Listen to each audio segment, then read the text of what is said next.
రేపు ఈయన కావాలంటున్నావు, ఇప్పుడు మళ్ళీ పుట్టిన పిల్లోడు ఉన్నాడు, ఇప్పుడు నువ్వు వెళ్ళి నరేష్ వాళ్ళ ఇంట్లో ఉన్నావు అనుకో, తాడో పేడ ఏదో ఒకటి చేసి పెళ్లి చేసుకున్నావు అనుకో, అబ్బాయిని ఇంట్లోంచి బయటికి పంపించి అంటే ఏంటి పరిస్థితి? ఎక్కడ పంపించేస్తావు? మీ ఆయనకి ఇచ్చేస్తావా ఫస్ట్ ఆయనకి? మరి ఎలా చేద్దాం అనుకుంటున్నావు? అసలు దీని గురించి మీ చుట్టాలు కానీ లేదంటే తెలిసిన వాళ్ళు మీకంటే ఎవరు స్టాండ్ తీసుకోవట్లేదా? మా అమ్మ ఒక్కతే అక్క, మా సైడ్ ఎవరు మాట్లాడనీకి లేరు. ఈయన చేసుకుంటా అంటే వాళ్ళు ఒప్పుకున్నారు, మా ఇంట్లో వాళ్ళు కూడా. అంటే ఆయన ఇట్లా చేసిండు కాబట్టి ఆయన చేసుకుంటా అంటే చేసుకోమని చెప్పిరు. ఆయన ఏమో చేసుకోను అని చెప్పి ఇట్లా చేసిండు. అసలు దీంట్లో ఏం మాట్లాడాలో కూడా అర్థం కావట్లేదు నాకు. మేబీ నువ్వు నిజంగా ఆయనని, నాకు అనిపిస్తుంది నా మైండ్, అసలు ఈ అబ్బాయిని నువ్వు వదిలేయడమే బెటరు. మేబీ ఫస్ట్ ఆయనకి కాళ్ళ చేతులు పట్టుకొని నువ్వు అటు వెళ్ళిపోవడం బెటర్ అనిపిస్తుంది. కానీ నువ్వు చూస్తేనేమో ఇక్కడ ఈయననే కావాలంటున్నావు. నాకు అది అర్థం కావట్లేదు. ఇంకా ఈయనతో నువ్వు ఎలా ఉండాలనుకుంటున్నావు? ఇంతమంది అమ్మాయిలు రాసలీలలు తెలిసిన, పోలీస్ స్టేషన్లో ఒక అమ్మాయిని ఇలా చేశాడని తెలిసిన, ఇంతమంది ఉసురు వాడికి ముట్టినా కూడా మళ్ళీ నువ్వు ఆ ఉసురులో పాఠం బాగా పంచుకోవాలనుకుంటున్నావు. నువ్వు అసలు ఏం చేశాడు? ఏం మ్యాజిక్ చేశాడు? ఏం చెప్పాడు అసలు నీకు? అంతగానం మహారాణిలా చూసుకుంటా అన్నాడా, లేకపోతే ఇంకేమన్నా బంగారాలు చేపిస్తా అన్నాడా, లేకపోతే అసలు ఏం చెప్పి నేను ఇంతగానం ఇది చేసినాడు అబ్బాయి? ఏం చెప్పలేక మ్యారేజ్ చేసుకుంటే మంచిగా ఉందామని చెప్పిండు, మంచిగా చూసుకుంటాం అంతే. మ్యారేజ్ ఒక్కటి చేసుకుంటే సరిపోతుంది, ఇంకేం లేదనమాట.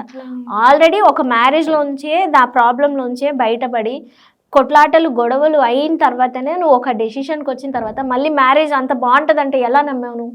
ఆయనకు చెప్పినాక ఆల్రెడీ ఇట్లా అయింది మా పరిస్థితి ఇది కూడా అని అన్ని చెప్పిన తర్వాత కూడా ఆయన యాక్సెప్ట్ చేసిండు. మధ్యలో అడిగినా కూడా ఆయనని, మళ్ళీ నువ్వు ఇంతకుముందే నా లైఫ్ ఇట్లా అయింది, మళ్ళీ నువ్వు ఆగం చేస్తా అంటే వద్దు, ఏదో ఒకటి చెప్పంటే లేదు లేదు నీతోటి లైఫ్ లాంగ్ ఉంటా, నువ్వు నాకు కావాలి లైఫ్ లాంగ్ అని మాట్లాడి అట్లా ఉన్నాడు నాతోటి.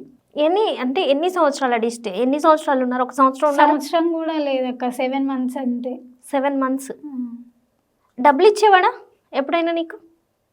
నాకు ఎప్పుడు ఏం డబ్బులు ఇవ్వలేదు. నీ దగ్గర నుంచి తీసుకునేవాడా? తీసుకున్నాడు. ఎన్ని తీసుకున్నాడు? చాలానే తీసుకున్నాక. ఎప్పుడైనా మేము బయటికి పోయినా దేనికన్నా కావాలన్నా నన్నే అడిగేటోడు, నేనే ఇచ్చేదాన్ని. నీ దగ్గర ఎక్కడి పైసలు? ఇంతకుముందు దాచిపెట్టుకుని ఉండే, అవే ఉండే, అవి ఆయనకే ఇచ్చేసిన. ఏదన్నా కావాలన్నా ఎక్కడికన్నా బయటికి పోయినా కూడా నేనే పెట్టుకునేది డబ్బులు. ఆయన ఏం పెట్టలే ఇంతవరకు, 1 రూపాయి కూడా. ఇప్పుడు మీ అమ్మ ఆల్రెడీ ముసలావిడ అయిపోతుంది, నీకు ఒక కొడుకున్నాడు, ఇంట్లో ఉన్న డబ్బులు మొత్తం ఆయనకు తగలబెడితే నువ్వు రేపు మీ అమ్మకేం తిండి పెడతావు, మీ కొడుకుకేం తిండి పెడతావు, నువ్వేం తిండి పెడతావు? పోనీ ఏమన్నా కష్టం చేస్తావా? పొలాల పనికి ఏమైనా వెళ్తావా? లేదు కదా. మరి ఇట్లకి వెళ్ళి వస్తాయి అనుకుంటున్నావు పైసలు? అర్థం కాలేదు అప్పుడైనా కూడా?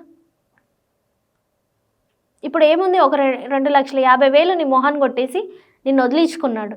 మరి పరువు తిరిగి వస్తుందా? అందరికి తెలుసు కదా. అందరికి తెలుసు. ఇప్పుడు ఏమంటారు అంటే ఆయన దగ్గరికి పోయింది డబ్బుల కోసమే, డబ్బులు తీసుకుంది, ఇప్పుడు గమ్మున ఉంది అని చెప్పి అంటున్నారు. మరి అంతే కదా. ఇప్పుడు డబ్బులు ఎందుకు తీసుకోవాల్సి వచ్చింది? మీరు స్టాండర్డ్గా నించొని ఏదో ఎవరినో ఒకరిని పట్టుకొని ఇవాళ మీడియాకి అయితే ఎలాగొచ్చావో అంతకుముందు కూడా అలాగే రావాల్సి ఉండే కదా, ఏదో ఒకటి చేసేవాళ్ళు.